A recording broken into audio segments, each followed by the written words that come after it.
Oh, one of the things that I did see mentioned in the blog post is the organization being set up in the US, which obviously makes sense because, you're in the US and this is the structure you maybe not Yep. understand initially, but it links into some of the stuff you may have already known. And obviously, you've already mentioned the potential instability of being in the US, and then obviously you still have the US contracts, so there's still going to be that, but just the organization Yep. itself being situated in the US and potential to move it at some point in the future. Yeah. I think it's a legitimate concern to bring up, frankly. Like I replied in the blog post, these are the kinds of questions we need to consider in this day and age. I think the obvious elephant in the room here is that the country that I live in is sort of disintegrating as a paragon of law and order and a country that people admire. And like, that's pretty bad. That's bad in the abstract, and it's bad for the prospect of a stable business environment. Mhm. So, like I said, I set this business up in the United States because that's what I know how to do. But I mean, if we need to move to Europe in the future, we'll move to Europe in the future, or we'll move to the UK, or we'll move to Australia, or we'll move to somewhere, right?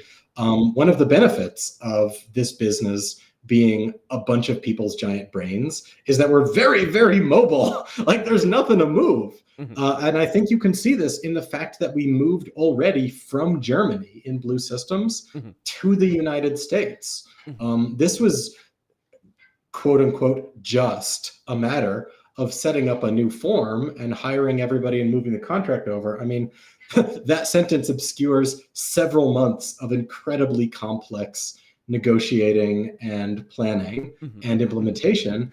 But, if it was done once, it can be done again. Fundamentally, all this stuff is just words on a page. Like companies don't actually exist. They're legal fictions we created. Mhm. They're just ideas, and you can like get rid of one idea and move that idea to a different country Mhm. if you need to. And if we do need to do that, we'll do that. I personally don't know how much help I will be at running or being like the finance person of a company in a different country. So if we do move, I might ask somebody else to take the lead on that Mhm. and see if anybody else wants to be in this position that I'm in right now. Mhm. And maybe I can help them out, but uh, I I wouldn't be probably the most competent person to do that. So Mhm. I mean, like I've said a bunch of times, this team that we've got in Tech Paladin right now, like we're a team. Mhm. Right now, I'm the person who knows how to run a U.S. business. If we move to Germany, maybe one of the Germans runs a German-based business, and we structure it that way. Like Mhm. we can move, we can do that kind of stuff. Mhm.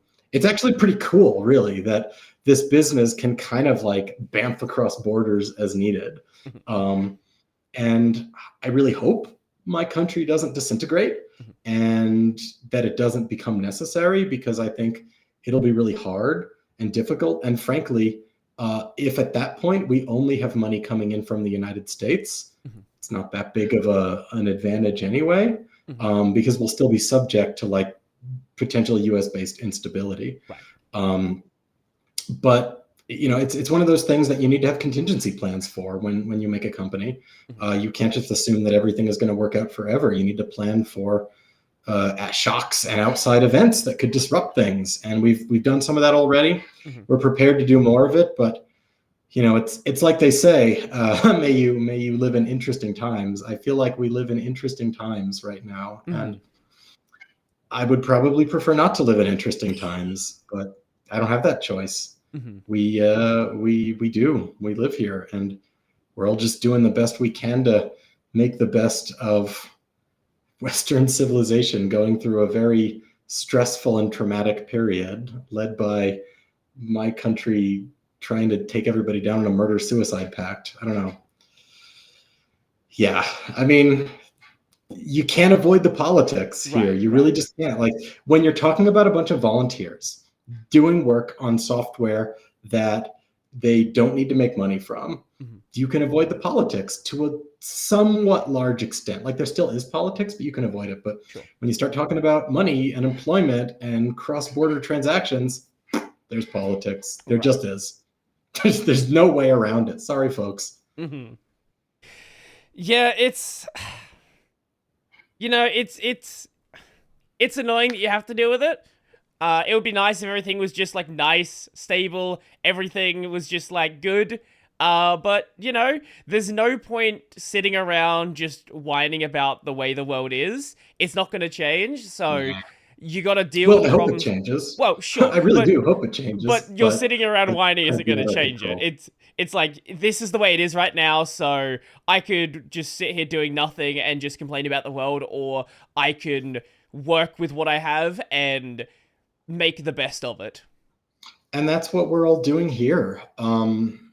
You know, as it's kind of funny because like this whole situation started almost around the time of the presidential election in the USA. Mhm. And so even as all that was happening, we're all like lying around on the couch depressed and like wondering what we do next.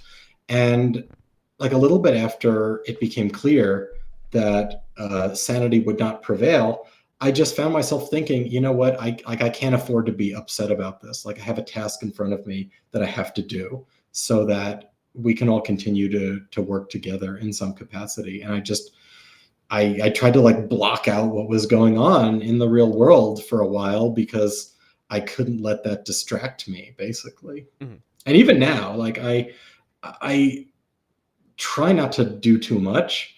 You know, I work on what I work on and I do KDE stuff and I do work stuff. And then every couple of days I'll say, huh, I wonder what's going on in the world. And I'll open some news websites and look at some headlines and I'll say, oh, wow, all bad. All right, that's enough of that for now. I'm done.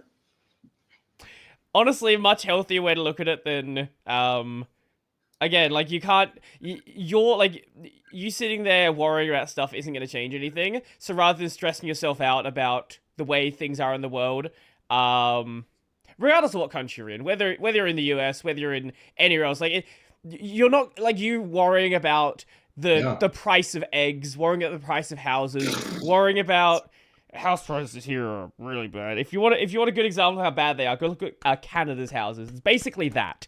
Oh my goodness. Yeah. So that's I mean, that's fun. the thing is like stuff kind of sucks everywhere, Yeah. right? To a certain, it feels like, you know, the whole like Western world is going through a very difficult period right now. We're all struggling with things. Like I know the USA has this massive political situation going on right now, but there's all sorts of sort of scary stuff happening in a bunch of European countries too. And like we have our cost of living. The UK has a cost.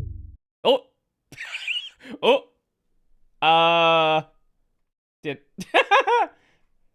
who disconnected there? That was weird.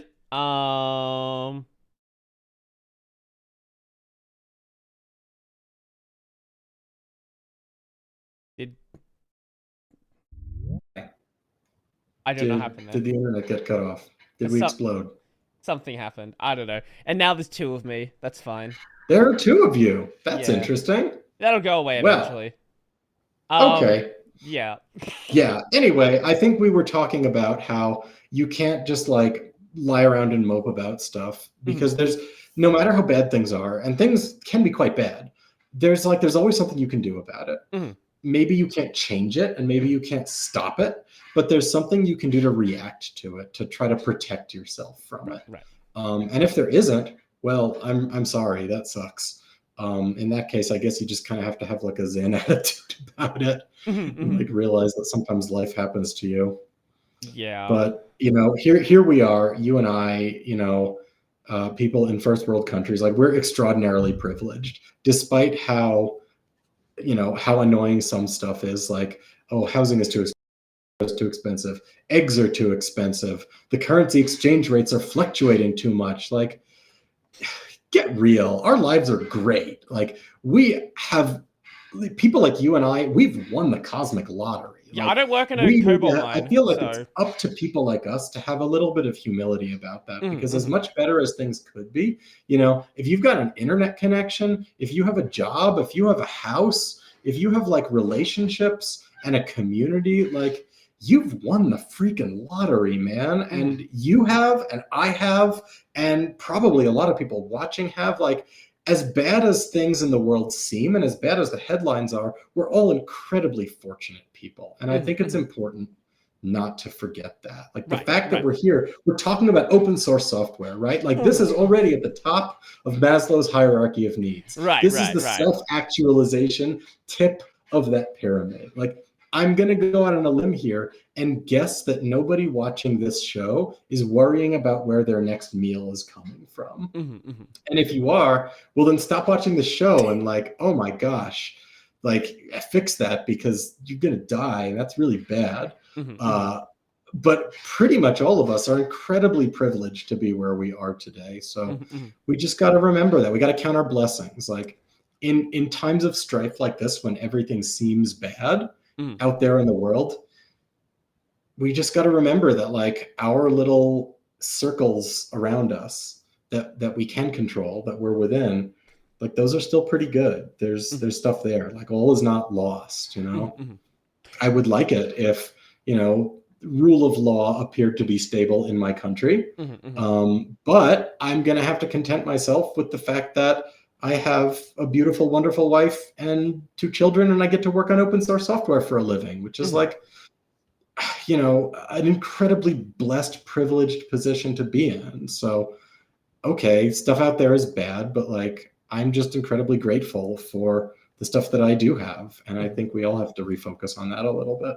Right, like none of us are working in like a cobalt mine in the Congo where you're carrying a baby on your back and you're breathing in cobalt dust with no masks on, or working one of those sweatshops in China where they have nets around the building so people don't jump. Like, you're not in that situation. It could be a lot worse. It really could be. Like, it could be better, but it could also be a lot worse. And frankly, it could probably a lot worse than it could be a lot better. Or even in your own country, like you're not living in 1800s US where there's no sewerage system, horses are crapping all over the street, people are just walking through dung everywhere they go, and if people are worried about getting poop particles on their phone, everything's a poop particle if you're in 1800s US. Everything's a poop particle. I think that's got to be the tagline for this episode. Everything's a poop particle.